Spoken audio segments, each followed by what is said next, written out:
Praise the lord. పిల్లరా, ఈ యొక్క ఉదయకాల సమయంలో దీని వాక్యాన్ని చదువుకుందాం. 2వ దినవృత్తాంత గ్రంథము 18వ అధ్యాయము 4వ వచనం. 2 Chronicles 18:4.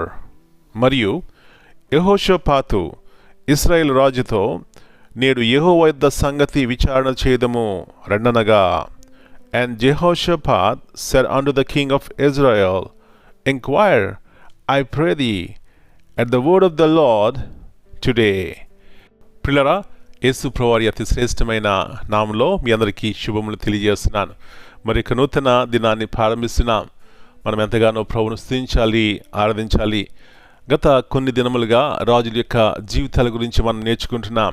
చూడండి, మన వ్యక్తిగత జీవితాల్లో కూడా వారి యొక్క జీవితాలు దేవునితో నడిచినప్పుడు ఎలాంటి సంతోషమైనటువంటి సమాధానకరమైనటువంటి జీవితాన్ని వారు జీవించారో, అంతకంటే రాజులు కాబట్టి ఎలాగ జయ జీవితము కలిగి ఉన్నారో మనం చూస్తూ వస్తున్నాం.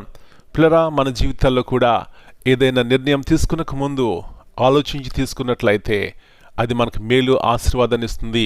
చూడండి, తొందరపాటుతో చేసే పని అది నష్టాన్ని కలుగజేస్తుంది. అందుకే దేవుని యొక్క చిత్తమును కనుగోవాలని మరి మనం హెచ్చరింపబడుతున్నాం. ఇక్కడ యెహోషాపాతు దేవుని భయభక్తులు కలిగినటువంటి రాజు యుద్ధానికి వెళ్ళడానికి ముందు మరి ఆహాబుతో అంటున్నాడు. ఆహాబు ఇంకొక రాజు ఇద్దరు కలిసి యుద్ధానికి వెళ్తున్నారు. అప్పుడు ఆహాబుతో అంటాడు, ఇక్కడ దేవుని యొద్ద విచారణ చేయడానికి ఎవరైనా ప్రవక్త ఉన్నారా? చూడండి, దేవుని మీద ఎలా ఆధారపడుతున్నాడో, దేవుని యొక్క చిత్తమును కనుగోవాలని ఆశపడుతున్నాడు. ఎందుకంటే దేవుని వలననే నా జీవితమునకు లేకపోతే మన దేశమునకు విక్టరీ, జయం వస్తుంది అని పిల్లరా ఆహాబుతో అంటున్నాడు. నా ప్రియుడా, నా ప్రియ సహోదరి, ఈ ఉదయకాల సమయంలో మన జీవితాల్లో కలిగేటువంటి జయములు దేని ద్వారా వస్తున్నాయి?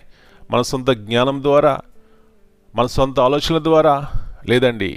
దేవుని యొద్ద విచారణ చేసినప్పుడు, ప్రార్థించినప్పుడు, దేవుని అడిగినప్పుడు దేవుడు మనం బయలుపరుస్తాడు. మన యొక్క నిర్ణయములు దేవుని చేతిలో పెట్టి ప్రభువా ఇది చెయ్యాలా వద్దా అని అడిగితే దేవుడు మనకి నెమ్మదిచ్చి మన జీవితాలు నడిపిస్తాడు. అలాగా దేవునితో సహవాసం చేసే నిర్ణయములు ఎంతో ఆశీర్వాదకరంగా ఉంటాయండి. తొందరపాటుతో చేసే నిర్ణయములు పిల్లరా ఎంతో నష్టాన్ని కలిగజేస్తాయని జ్ఞాపకం చేసుకుని మన నిర్ణయములు దేవుని చేతిలో పెట్టి ముందుకు వెళ్దాం. దేవుడే మనల్ని నడిపించును గాక. ప్రార్థన చేసుకుందాం. ప్రభువైన దేవా, కృపగల తండ్రి, మరి నూతన ఉదయకాల సమయాన్ని బట్టి మీ వందనాలు చెల్లిస్తున్నాం. యెహోషాపాతు రాజు నాయన తన బలాలను బట్టి, తన యొక్క జ్ఞానాన్ని బట్టి యుద్ధానికి వెళ్ళలేదు, కానీ దేవుని యొద్ద విచారణ చేయాలని ఆశపడ్డాడు.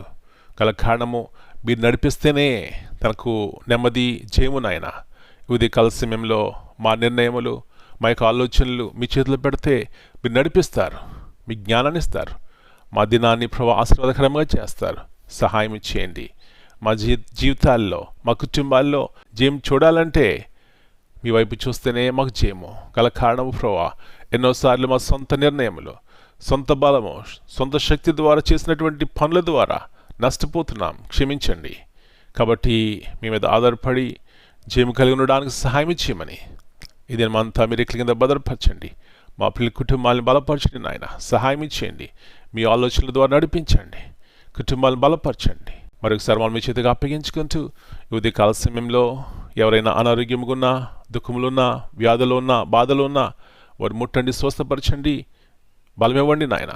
సహాయం చేయమని యేసయ్య అతి పరిశుద్ధమైన ఘనమైన నామమును బట్టి ప్రార్థన చేస్తున్నాను తండ్రి. Amen. God bless you all.